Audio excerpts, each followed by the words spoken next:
തരി പോലും കുറയില്ല നിന്നോടുള്ള സ്നേഹം. എന്നുയേക്കാൾ അരികിൽ നീ എന്നുമെന്നും വേണം. ഒരു ഇമ പോലും അടയാതെ എന്നെ നോക്കിടുന്ന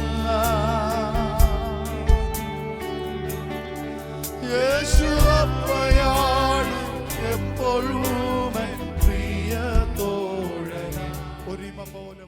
ഷെപ്പേഴ്സ് ആർപ്പിന്റെ പുതിയൊരു എപ്പിസോഡിലേക്ക് അവർക്ക് സ്വാഗതം. ഇന്ന് പ്രഭാതത്തിലെ വചന ചിന്തയ്ക്കായി വിശുദ്ധ തിരുവെഴുത്തിൽ നിന്നും ഒരു വേദഭാഗം നമുക്ക് വായിക്കാം. യെശയ്യാപ്രവചനം 30-18 വാക്യം. യഹോവ ന്യായത്തിന്റെ ദൈവമല്ലോ, അവനായി കാത്തിരിക്കുന്നവർക്കെയും ഭാഗ്യവാന്മാർ. ഇന്ന് പ്രഭാതത്തിൽ ഇന്നത്തെ ജീവിതത്തിൽ പല സാഹചര്യങ്ങൾ നമ്മെ കാത്തിരിക്കുന്നുണ്ട്. നമ്മൾ ആലോചിക്കുകയും തീരുമാനിക്കുകയും ആഗ്രഹിക്കുകയും ചെയ്യുന്ന പല കാര്യങ്ങളുണ്ട്. എന്നാൽ നാം ഏതിന് മുൻസ്ഥാനം കൊടുക്കുന്നോ, മുൻതൂക്കം കൊടുക്കുന്നോ, അതായിരിക്കും ഇന്ന് വൈകിട്ട് നമ്മൾ പ്രാപിക്കാൻ, ഇന്ന് പകൽക്കാലം നമ്മൾ പ്രാപിക്കുന്നത്. വിശുദ്ധ തിരുവെഴുത്തിൽ വായിക്കുന്നു, യഹോവയെ കാത്തിരിക്കുന്നവർ ശക്തിയെ പുതുക്കും, അവർ കഴുകന്മാരെ പോലെ ചിറകടിച്ചുയരും. കാരണം അവിടെ തന്നെ പറയുന്നുണ്ട്, ബാല്യക്കാർ ക്ഷീണിച്ചും യൗവനക്കാർ തളർന്നും പോയെന്നാൽ യഹോവയെ കാത്തിരിക്കുന്നവർ ശക്തിയെ പുതുക്കും. ഇവിടെ നമ്മൾ കുറിവാക്യത്തിൽ വായിച്ചു, യഹോവ ന്യായത്തിന്റെ ദൈവമല്ലോ, അവനെ ശരണമാക്കുന്നവരൊക്കെയും ഭാഗ്യവാന്മാർ.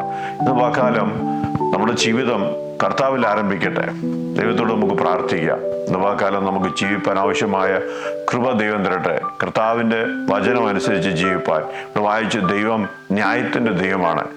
സത്യമായി തന്നെ വിളിച്ചപേക്ഷിക്കുന്ന ഏവർക്കും യഹോവ സമീപസ്ഥൻ. നാം സത്യമായി ന്യായമായി ദൈവസന്നിധിയിൽ നിൽക്കുകയാണെങ്കിൽ തീർച്ചയായും ദൈവം നീതിയുള്ള ന്യായാധിപനാണ്. അവൻ നമ്മെ ജയകരമായി വഴി നടത്തുവാൻ സർവശക്തനാണ്. 30 അധ്യായത്തിന്റെ 1 വാക്യത്തിൽ നമ്മൾ വായിക്കുന്നു, പാപത്തോട് പാപം കൂട്ടുവാൻ തക്കവണ്ണം എൻ്റെ കൂടാതെ ആലോചന കഴിക്കുകയും എൻ്റെ ആത്മാവിനെ കൂടാതെ സഖ്യത ചെയ്യുകയും മിസ്രൈമിന്റെ നിഴലിൽ ശരണം പ്രാപിക്കേണ്ടതിന് എൻ്റെ അരുളപ്പാട് ചോദിക്കാതെ മിസ്രൈമിലേക്ക് പോവുകയും ചെയ്യുന്ന മത്സരമുള്ള മക്കൾക്ക് അയ്യോ കഷ്ടം. ദൈവത്തോട് ആലോചന ചോദിക്കാതെ, ദൈവത്തോട് പ്രാർത്ഥിക്കാതെ, ദൈവത്തെ കൂടാതെ ജീവിക്കുന്ന ഒരു കൂട്ടം ജനത്തെ അവിടെ കാണുവാൻ സാധിക്കുന്നു. അവരെ പറ്റി പറയുന്നത് അവർക്ക് അയ്യോ കഷ്ടം. എന്നാൽ ദൈവത്തെങ്കിലേക്ക് തിരിയുമ്പോൾ, ദൈവത്തെങ്കിലേക്ക് മുഖം ഉയർത്തുമ്പോൾ നമുക്ക് സഹായഹസ്തം നീട്ടുന്ന ആ കർത്താവിനെ നമുക്ക് കാണുവാൻ സാധിക്കും. അതിൻ്റെ 20 വാക്യത്തിൽ നമ്മൾ വായിക്കുന്നു, നിങ്ങളുടെ ജീവിതത്തിൽ എന്ത് പ്രതിസന്ധികളിൽ കൂടി കടന്നുപോയാലും അത് വായിക്കുന്നത്, കർത്താവ് നിങ്ങൾ കഷ്ടത്തിന്റെ അപ്പവും ഞെരുക്കത്തിന്റെ വെള്ളവും മാത്രം തന്നാലും ഇനി നിന്റെ ഉപദേഷ്ടാവും മറിഞ്ഞിരിക്കുകയില്ല. നിന്റെ കണ്ണ് നിന്റെ ഉപദേഷ്ടാവിനെ കണ്ടുകൊണ്ടിരിക്കും. അപ്പോൾ നാം ദൈവത്തിൽ വിശ്വസിക്കുകയും ദൈവവചനത്തിൽ ആശ്രയിക്കുകയും ചെയ്യുമ്പോൾ നമുക്ക് ഉപദേശിച്ചു തരുന്ന നല്ലൊരു കർത്താവുണ്ട്. അപ്പോൾ പ്രയാസത്തിൻ്റെ മധ്യേയും ഭാരത്തിൻ്റെ മധ്യേയും വചനത്തിൽ ആശ്രയിക്കുന്ന, ദൈവത്തിൽ ആശ്രയിക്കുന്ന ഒരു വ്യക്തിക്ക് ദൈവം തൻ്റെ ആലോചനകളാൽ അവരെ വഴി നടത്തും. അവൻ നല്ല ഉപദേഷ്ടാവായി അവരോട് കൂടെയിരിക്കും. 110 സംഘത്തിൽ വായിക്കുന്നു, ദൈവത്തിൻ്റെ വചനം നമ്മുടെ കാലിന് ദീപവും നമ്മുടെ പാതയ്ക്ക് പ്രകാശമാണ്. ഇതുപക്കാലം ആ കർത്താവിനെ നമുക്ക് ആദരിക്കാം, ആ കർത്താവിനോട് നമുക്ക് പ്രാർത്ഥിക്കാം, ആ കർത്താവിന് നമ്മുടെ ജീവിതം ആരംഭിക്കാം. അവൻ തന്നെ ആയിരിക്കട്ടെ നമ്മുടെ പാതയ്ക്ക് പ്രകാശം.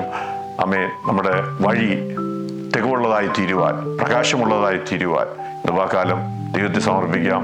ദൈവമായ കർത്താവ് നമ്മെ അനുഗ്രഹിക്കുമാറാകട്ടെ. നമുക്ക് പ്രാർത്ഥിക്കാം. പരിശുദ്ധ പിതാവേ, നന്ദിയോടെ സ്തുതിക്കുന്നു, സ്തോത്രം ചെയ്യുന്നു. ഇന്നുപകാലം വചനം കേൾക്കുന്ന നിന്റെ ജനത്തെ അങ്ങയുടെ നാമത്തിൽ അനുഗ്രഹിച്ച് പ്രാർത്ഥിക്കുന്നു. അങ്ങ് നീതിയുള്ള ദൈവമാണല്ലോ കർത്താവേ. സത്യമായി തന്നെ വിളിച്ചപേക്ഷിക്കുന്ന ഏവർക്കും യഹോവ സമീപസ്ഥനാണല്ലോ. ഇന്നുപകാലം സത്യമായി നീതിയായി നടന്ന് നേർപറഞ്ഞ് കർത്താവേ, ദൈവസാന്നിധ്യം അനുഭവിച്ച്, ദൈവകൃപ അനുഭവിച്ച്, ദൈവമുഖത്വം ജീവിതത്തിൽ വെളിപ്പെടുവാൻ നിന്റെ ജനത്തെ സഹായിച്ചാട്ട്. പ്രാർത്ഥന കേൾക്കുന്ന കൃപയ്ക്കായി സ്തോത്രം. യേശു കർത്താവിന്റെ ധന്യമുള്ള നാമത്തിൽ തന്നെ. ആമേൻ.